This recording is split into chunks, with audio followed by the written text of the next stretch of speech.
Bueno, entonces quiero terminar la clase de hoy motivando la de mañana. Entonces, recuerden que dimos una definición de aleatoriedad como la distancia a un estado ideal, y el estado ideal era aquel que tenía una distribución uniforme para las salidas y que era independiente de cualquier estado posible para el adversario, compatible con el estado global que describe las correlaciones entre un adversario y las salidas de D.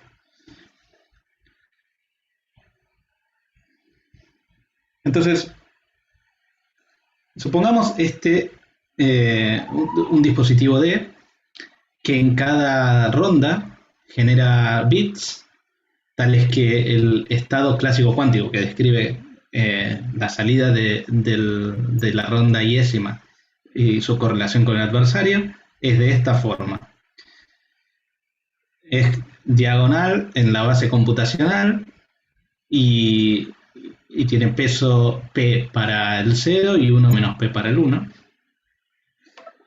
Entonces fíjense que este estado para la iésima ronda está, bueno, y además en cada ronda el estado es el mismo, entonces el estado global será un producto tensorial de los estados para cada ronda. Ahora fíjense que el estado de cada ronda está muy cerca del ideal, de hecho con P igual a un medio es el ideal,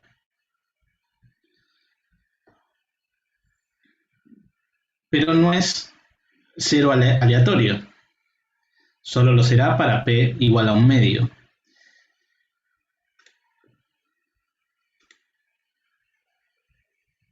Ahora, supongamos que a la salida de cada ronda, mejor dicho, a la salida de cada par de rondas, aplicamos este postprocesamiento.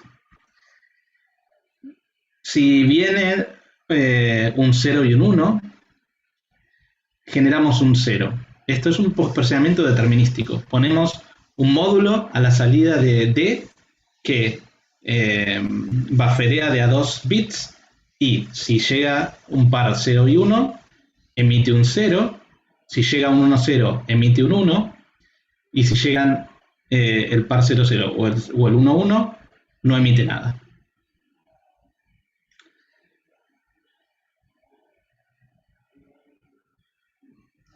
Ahora, les dejo de tarea corroborar que las salidas de este postprocesamiento, dado que las entradas eran variables aleatorias, bueno, serán variables aleatorias y estarán uniformemente distribuidas. Les dejo que computen cuál es la probabilidad de que a la salida de este postprocesamiento, cuando hay salida, tengamos un 0 o un 1.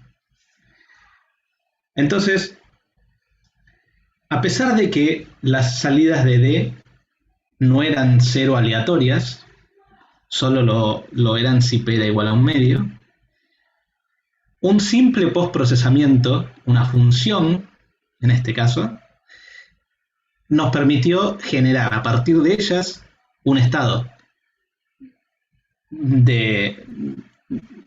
representando cadenas que será de menor longitud, perderemos bits, pero esos bits serán cero aleatorios. Entonces, de alguna forma, eso nos habla del potencial de aleatoriedad que hay en las salidas de D.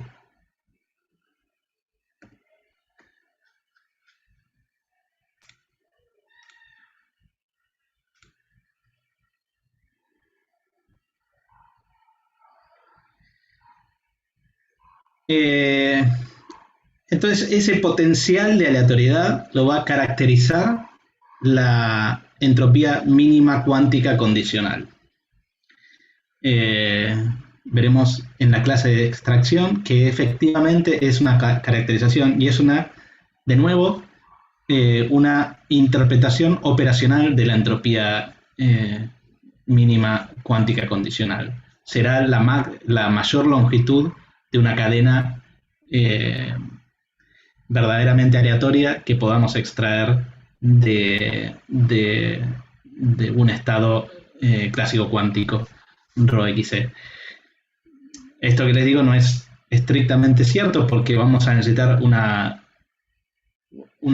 lo que se llama la smooth mean entropy, que es una forma de hacer la entropía mínima más continua, y esa cantidad va a caracterizar a la máxima longitud de una cadena de bits epsilon aleatoria que podamos extraer. Pero eso será mañana. Pero quiero que se queden con la idea de que hay una noción de potencial para extraer aleatoriedad, y ese potencial va a estar caracterizado por la entropía mínima. ¿Y cuál es la definición de entropía mínima? Bueno, para estados clásicos cuánticos, la entropía mínima se define como menos el logaritmo de lo que se llama la pi-guess.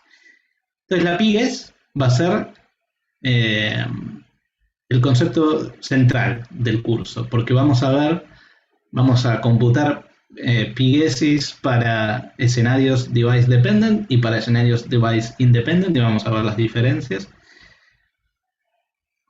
Y la definición de la pi-guess es esta que está aquí. Y cuando un estado ρXE, ahora vamos a hablar un poquito de la definición, cuando un estado clásico cuántico ρXE tiene una entropía mínima cuántica condicional mayor o igual a K, vamos a decir que es una fuente NK de entropía mínima cuántica condicional, perdón.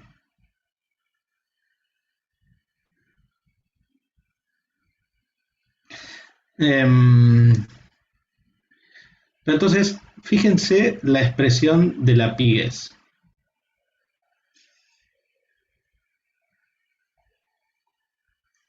No es la primera vez en esta clase que vemos una expresión de este tipo.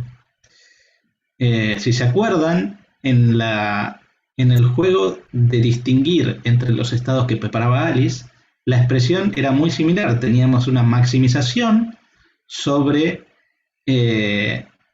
la probabilidad que un POVM que tenía tantos elementos como estados teníamos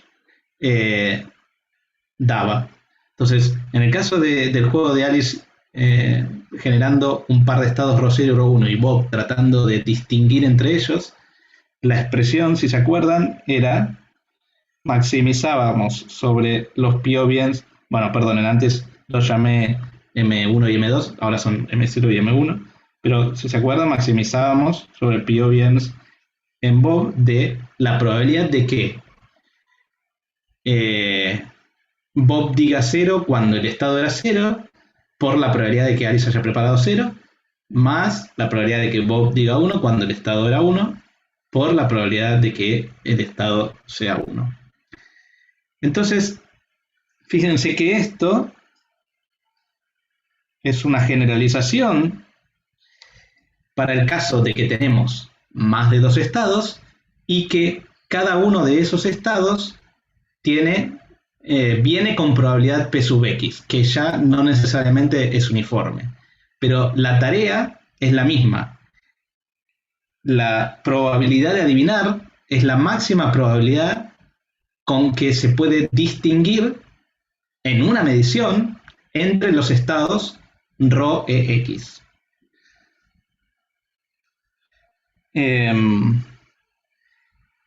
Entonces, acá estamos haciendo equivalente el concepto de adivinar, de que Bob adivine las salidas de D, con que puede distinguir los estados que su sistema toma cuando se hace una medición sobre D. Básicamente, si puede distinguir con ellos con una probabilidad dada por la pi-guess, entonces con las salidas de esa medición que da la máxima probabilidad de éxito en este juego, tiene esas salidas son precisamente lo que, Bob o Eva va a arriesgar sobre las salidas de X. Entonces mañana vamos a ver cómo efectivamente estas nociones de adivinar las salidas de D y de poder distinguir entre los estados de su sistema luego de la medición sobre D, estas nociones coinciden. Pero será mañana. Así que ahora vamos a cortar por hoy y me quedo en Discord para contestar preguntas.